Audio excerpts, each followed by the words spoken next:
Hey everyone, and thank you so much for watching Like Being Social. This is our very second episode. My name is Tonya Tucker. I'm your host and the founder of Like It Marketing.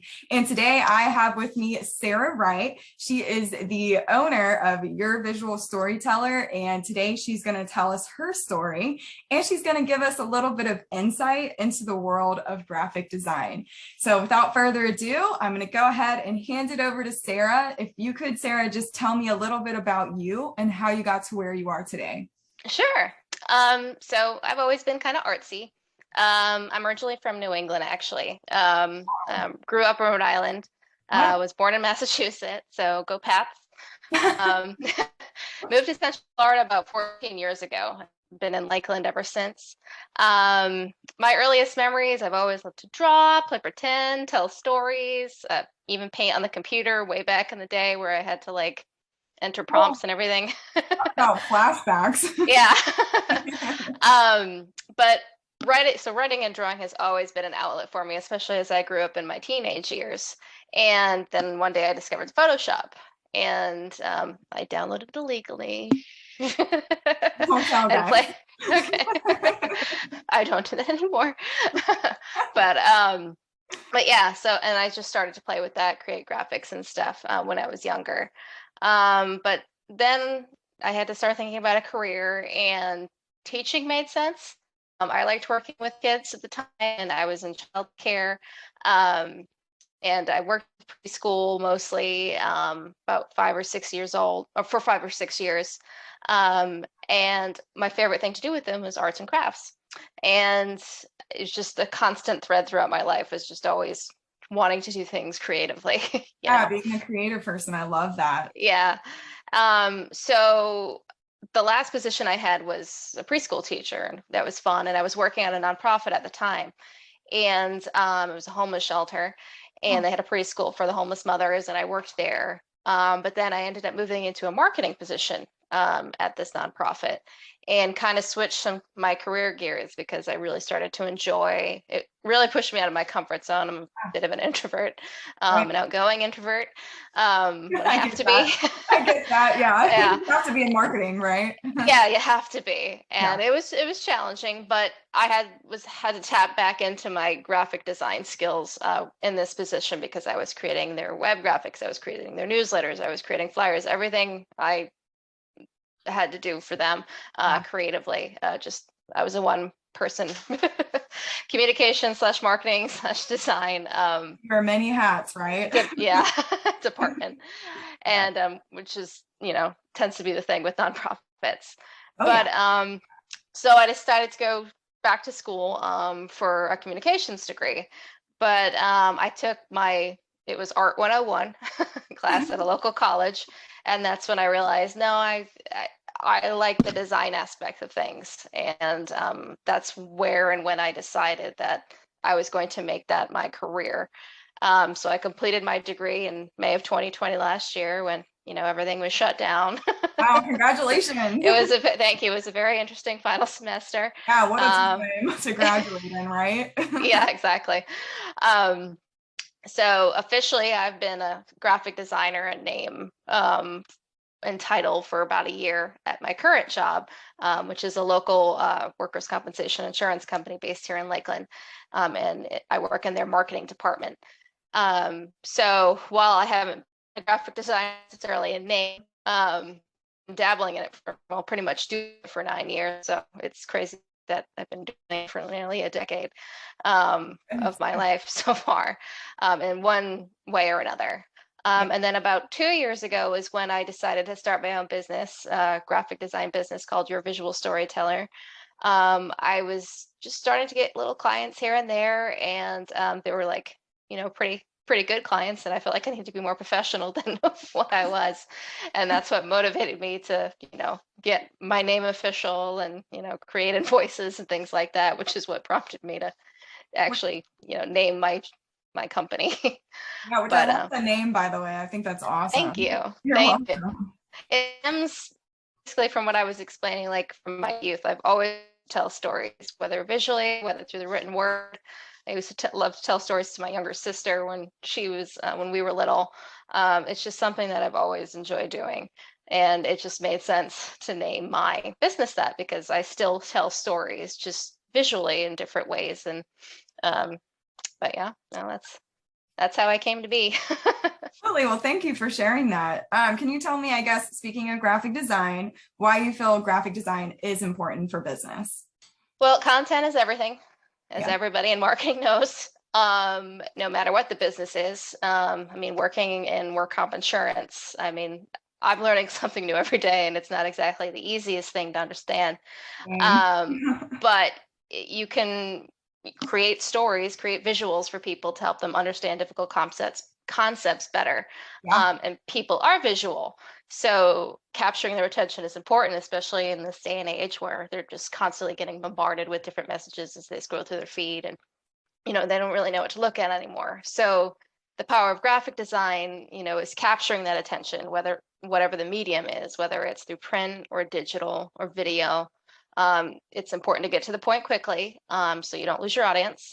Right. It's important to capture their attention. You got to know your audience, and you guide people to whatever message it is that you want to get across to them. So that's why I feel like graphic design is so essential for businesses, because that's how they get their word out there and capture the attention they need.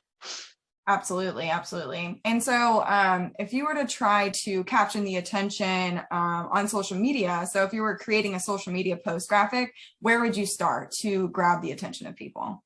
Well, it all begins with research.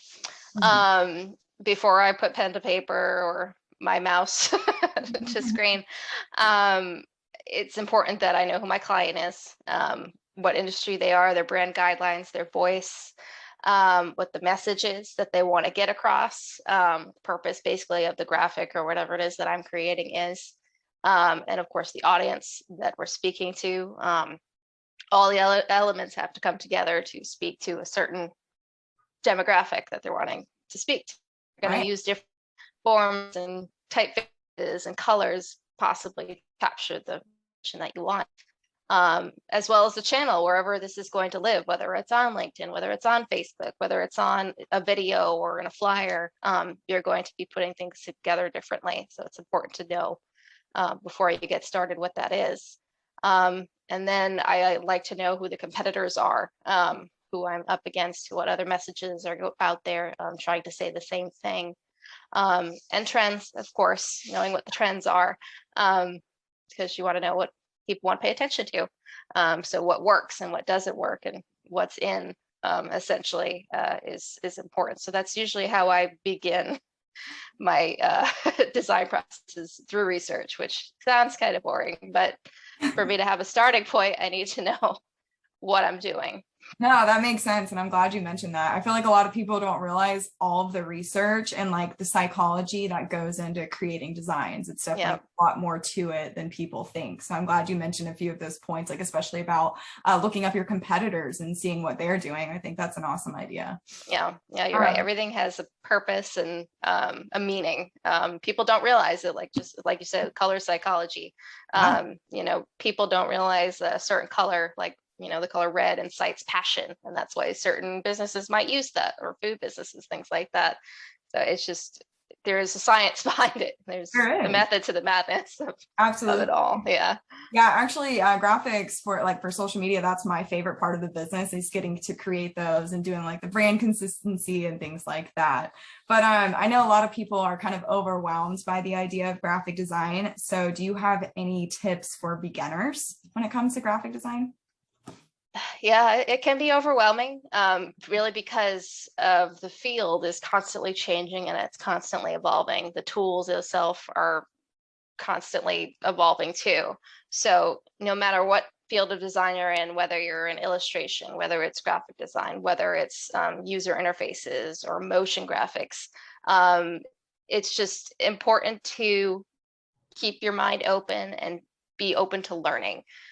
Because nothing's going to stay the same. Software they're sending out updates pretty much every day. So you have to be flexible. Yeah, you have to be flexible with the changes that are going to be occurring in this industry that you're in. But there's a lot of great resources online too. So what I like to use personally, Adobe is the Creative Suite is what I use personally. There are other options out there, but that's the one I'm familiar with. And they have a lot of great tutorials out there for their tools. LinkedIn Learning, which used to be Lynda, was always my favorite tool and still is. They have a plethora of information about that. Looking into them, I've seen a few of their things, but I've never actually like clicked into it. So that's good. LinkedIn Learning is this amazing world of learning. And they have stuff on graphic design then? They do. Well? Oh yeah, they have everything, because it used to be Lynda, and lynda.com was something that was just a whole other resource that had just, you know, everything. And once they got together, it's just a wealth of information. You can find tutorials on pretty much everything. I was going to say, doesn't LinkedIn offer that for free though? Those tutorial videos, or do you have to pay for it? I think it's part of the premium. Don't quote me on that. You'd have to look it up. With Lynda, I had to pay for it. So yeah, you might have to. There might be some levels of free. I'm not sure. Okay, yeah, because I remember Lynda, because I've looked that up in the past, and I know that it was paid, but I wasn't sure with LinkedIn. You broke up a little bit, so you said there's some free versions of LinkedIn. There might be some free levels, but I think at a certain point you might have to pay. But don't quote me on that. I don't know. But and of course, there's always YouTube, yes. And that's free, and you can find anything on there too if you know how to look. But just that's probably my biggest tip, is to always be open to learning and to make use of so many courses that are out there, and get used to criticism, because this is a field where you're going to get criticized. That's part of the job. So you have to, and with that comes learning how to take it maturely and applying it effectively, because you're going to get it from a variety of people that know what they're talking about, people that don't know what they're talking about, and you have to learn how to filter through it. So that's a skill that you're going to have to learn how to acquire as a graphic designer. And it's hard because what looks good may look good to you may not look good to someone else. I mean, that's the beauty and the complication with art, right? Yeah, it's your baby, and you don't want to like change it. You feel like it's perfect, you know what you're doing, and you give it to somebody and they pull it apart, and that's hard. It is. But a lot of the time, learning, because this is your audience that you're trying to, you know, prove this to, and you need to learn from your audience as to what is effective. So it's just keeping that open mind is very important. That's what I say, is social media is actually a really great listening tool, you know, actually listening to your customers' feedback, and that way you can improve on things like your graphics and your captions and things like that. Exactly. Because I mean, their customers aren't always right, but you know, if you want to learn how to speak to them, you got to understand their language. But too, especially when you're out there on social media and you're looking for inspiration, another tip that I have is you should be open to inspiration, but don't judge yourself by it, and don't measure yourself by likes. You measure yourself by progress. Love that. Yeah, because it's hard as a designer, especially. I mean, I have been in it for a while, but there's always going to be somebody better than you, and sometimes it's really frustrating. But the importance is to always look back and see how far you've come, and not measure yourself by other people. I love that. It's like your competitor is yourself. You know, that's kind of the way that I am my critic. Yeah, exactly. Yeah. And I love your advice of going back to the beginning and looking at how your graphics used to be way back then and comparing that to now. Oh, it's a big difference. Yeah. Oh, I know. As long as you keep at it, you'll improve. I know. I've definitely improved, like, I would say drastically over the past 2 years, for sure. For sure. Yeah. And that's good. And that's the whole point, is to know that you have been making progress and not giving up, despite, you know, people out there that, you know, have been probably in it more than you and know a little bit more. But you know, nobody knows everything. Amen to that. I'm learning, like you said earlier, I'm learning something new every single day. It seems like it's crazy. Yeah, exactly. It's hard to retain it all. Honestly, I have to write everything down. You and me both. I got my notebook paper right here. Exactly. You kind of answered my last question, but I'm going to ask again to see if you have anything in addition to it. So I was going to ask, what graphic design tools do you use and like you recommend for others? But it kind of sounded like you already talked about that with the Yeah, I do use the Adobe Creative Suite. I know there are other options out there that are cheaper. I haven't personally used them, but I don't discourage people from exploring them. Right. But a lot of companies use Adobe. It's kind of the industry standard. So that's something I would recommend somebody as a designer getting used to and getting to know. But also I have a tablet and I use Adobe apps in that as well. I also use Procreate as another cool app that for illustration and like very simple animation that you can play with. And then too, in terms of graphic design, I mean, you're sitting at a computer, you're doing a lot of things on a screen. I encourage designers to go and explore other mediums that are more tactile, like painting, drawing, things like that, wood carving, whatever your flavor is.